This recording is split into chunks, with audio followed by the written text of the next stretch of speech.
Good morning.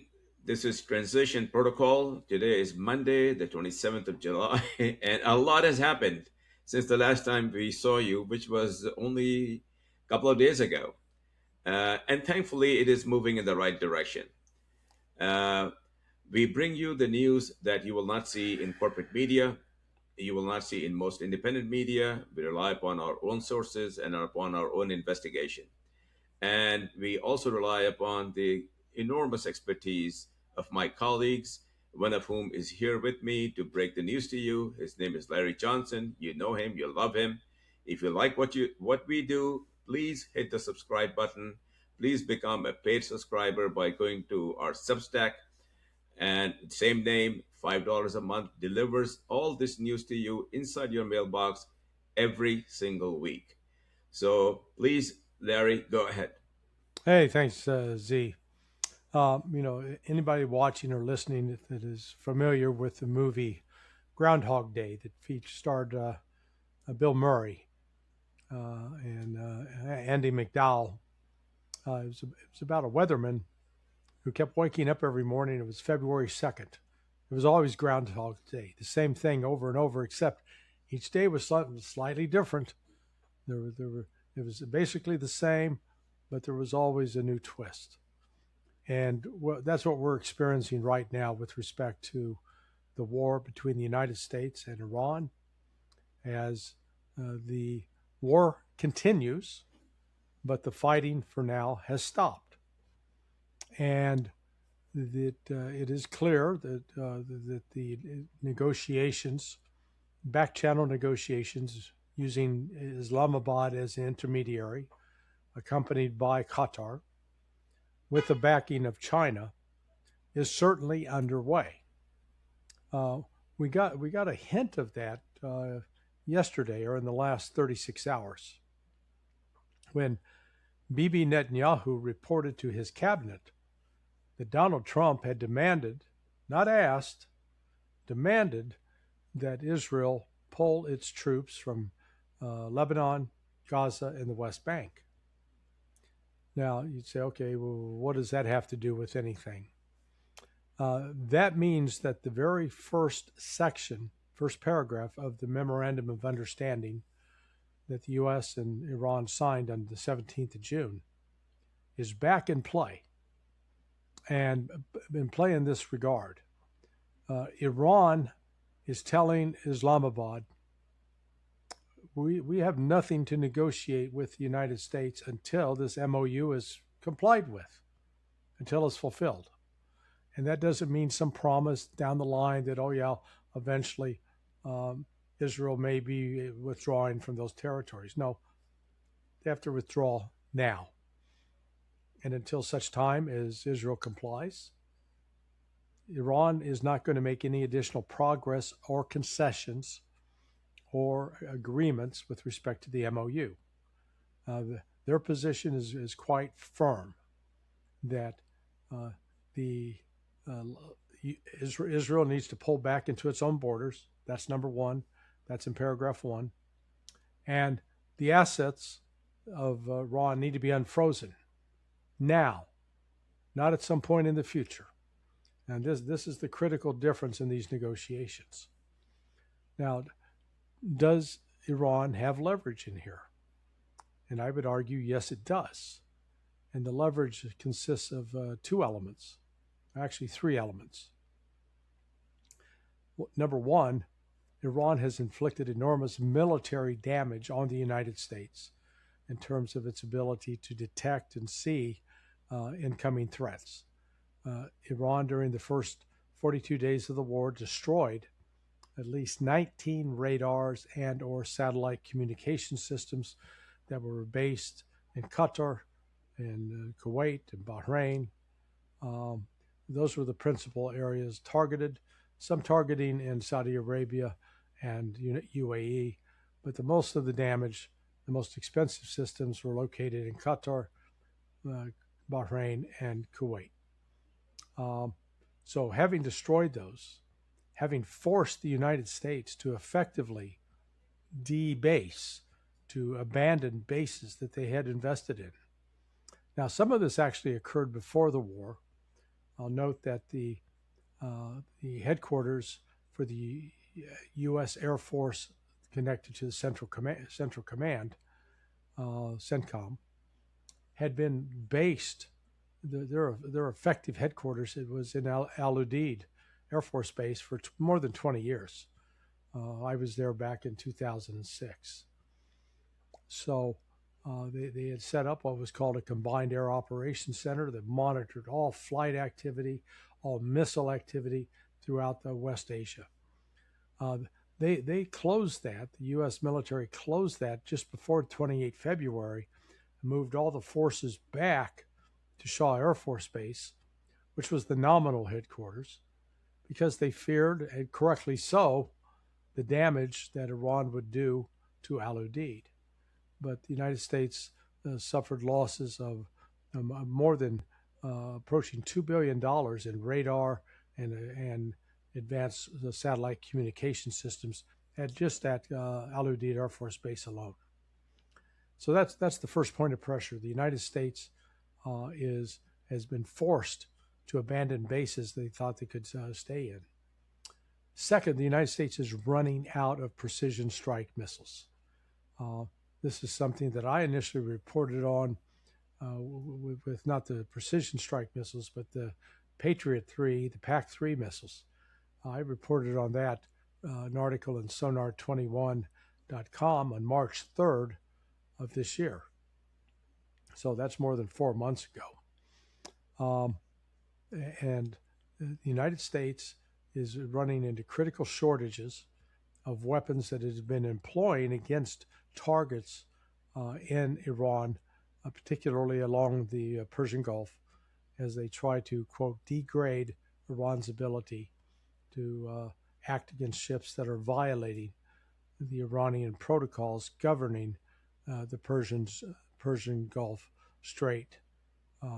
And to that end, Iran continues to enforce it. The United States tried to weaken them, and Trump was told over the last week by both the chairman of the Joint Chiefs of Staff and as well as by the commander of Central Command, Admiral Brad Cooper, that any further attacks would be a waste, represent a needless waste of equipment, materiel, and that it would jeopardize and put U.S. stocks at very low levels, risking the ability to conduct operations in other theaters. So that becomes a second pressure point. A third pressure point, the lack of sour crude coming out of the Persian Gulf. Now, while it's true the United States has ample supplies of sweet crude, its problem is it does not have ample supplies of refineries that handle sweet crude. In the United States, 70% of the refineries are built specifically to handle sour crude. They are not built to handle sweet crude. And it's not, this is, I have learned, is not just interchangeable, and it's not just a matter of changing one filter or something. It's far more complex than that. So there is because the United States is dependent on the import of sour crude that comes out of the Persian Gulf, it doesn't have an easy, ready replacement for it. So that was represent about 25% of the world's supply. That now is off the world supply, and the world is suffering as a consequence of this a shortage of diesel and jet fuel. And those shortages are only going to grow worse.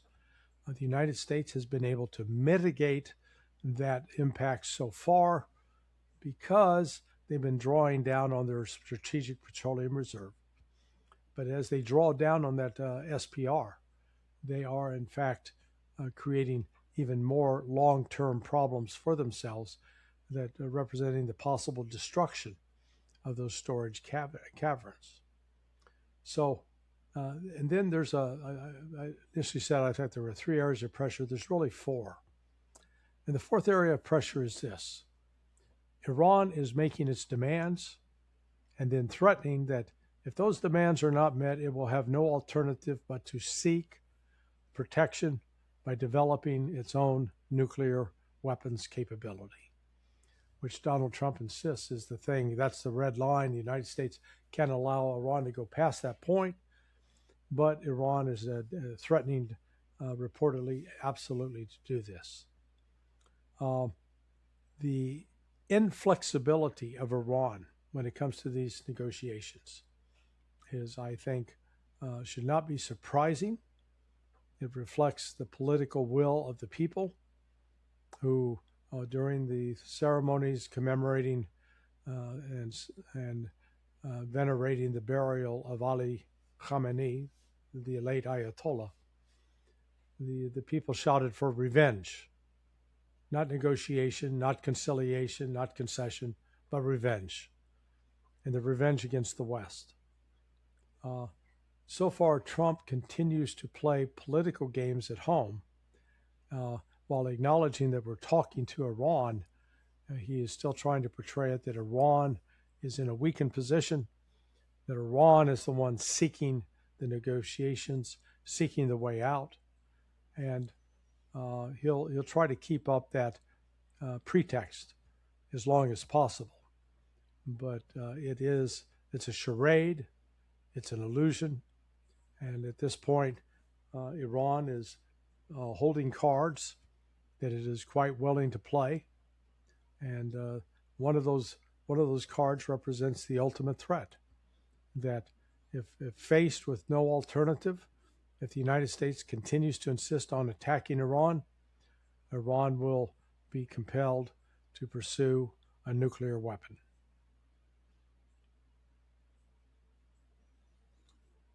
You want to add to that, Larry? Nope, I think that summarizes where we're at. Well, let me add a little bit more context that I shared with you earlier so that our audience, global audience, thank you very much for your support, can, can understand where Iran is coming from. This is a reporting that is exclusive to us. We're privileged to get it and get it to you. I actually talked to the gentleman who provided that to me and said, "Can we share it?" He said, "Yeah, go ahead and share it." Uh, Mojtaba is the son of the late Ayatollah, Mojtaba Khamenei, and he is very, very concerned about doing anything that may be perceived as if he is going against the will of his father. So he sought, uh, about 10 days ago, the opinion of the supreme religious leader in the Shia part of Islam. And his name is Sistani, and he's in Iraq. And Mushtaba asked Ayatollah Sistani whether it is okay for him to proceed with the development of a nuclear weapon, not necessarily deploy it, just because his father had taken such a stand against it. And from what we heard, Sistani said, yes, according to religious rights, customs, the fatwa is no longer valid because your father is no longer in this world and you are facing a different reality than he did. So, for the protection of your people, if it is an existential threat, you can proceed and do that. Now, from everything that we have heard, and we have repeatedly confirmed it, Mojtaba Khamenei has given these directions that if push comes to shove, we will deploy a nuclear weapon on our soil to demonstrate that we have this ability. But he has not given the go ahead to do that yet. But he has given a very clear go ahead to develop the capability. So, in my conversation with Larry just before we started, uh, Larry asked me, why is there a general assessment on the part of people that we speak with as to the movement towards peace? And my reply to that, which I also confirmed with my contacts, is that Iranians believe that US, Trump particularly, has nowhere else to go. To which Larry said, well, he can always escalate. And then Moshtaba says, well, we have the ultimate nuclear card in our hand. So this is where we are, folks. We believe we are witnessing a genuine effort on the part of both parties. Trump, not because he wants to do this, he will be a loser. Everybody knows he's a loser, but because he has nowhere else to go. And Tehran has always insisted never back down from his position.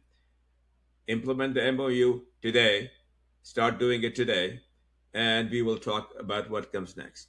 So this is where we are, and we hope this leads to peace. We hope this leads to a cessation of hostilities because that will be the first day when the entire region will change. The petrodollar hegemony will begin to collapse. It's a question of time when the US will no longer be the hegemon that it has been for the past 50 years, and there will be a different world. And we are here to bring that to you.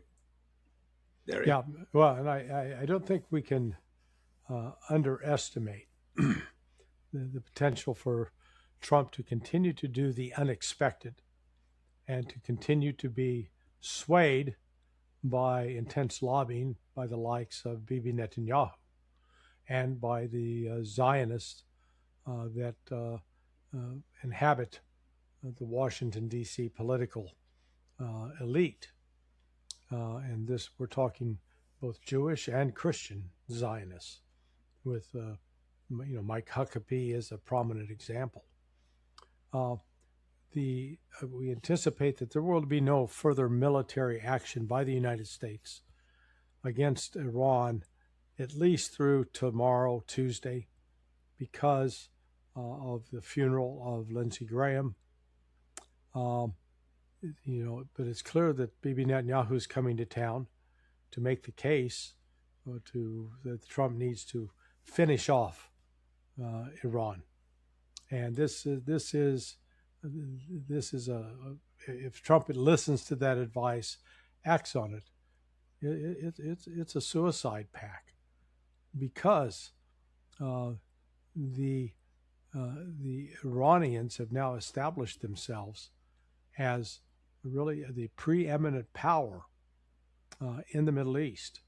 They have destroyed the ability of the United States to stay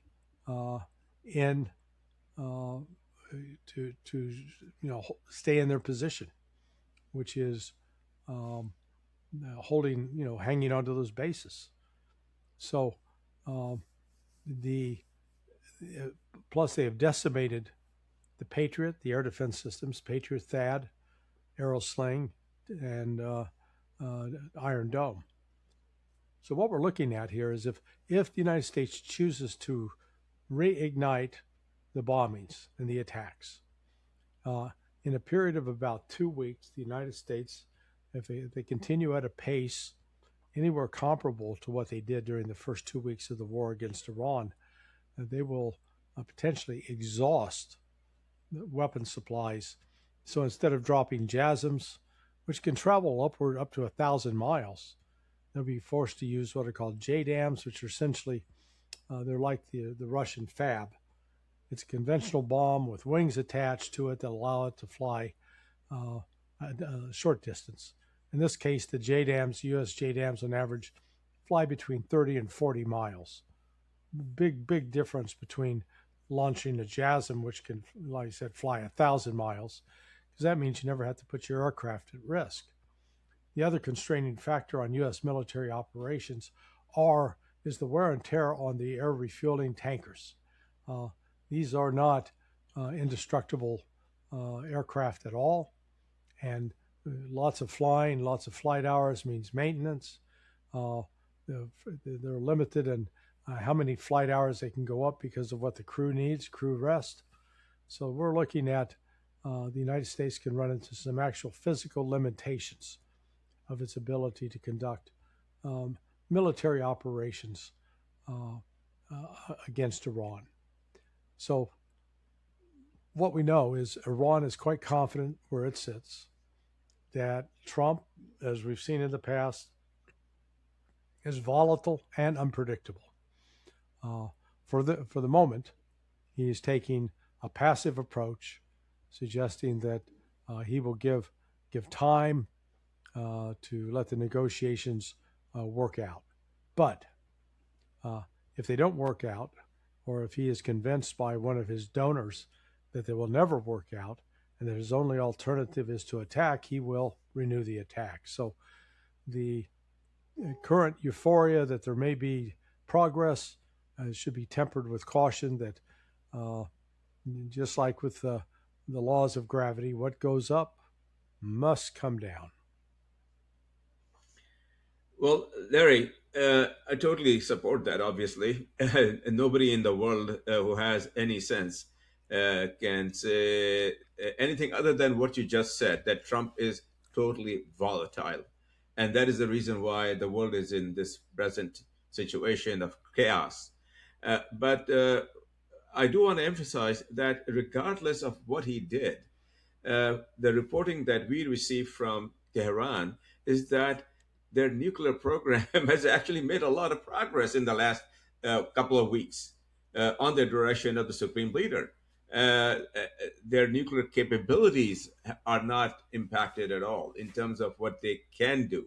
Not that they will do, but what they can do. So while Trump can always escalate and put the world and the United States, particularly, at greater risk and cause more damage, uh, Iran is not backing down, Right. not an inch.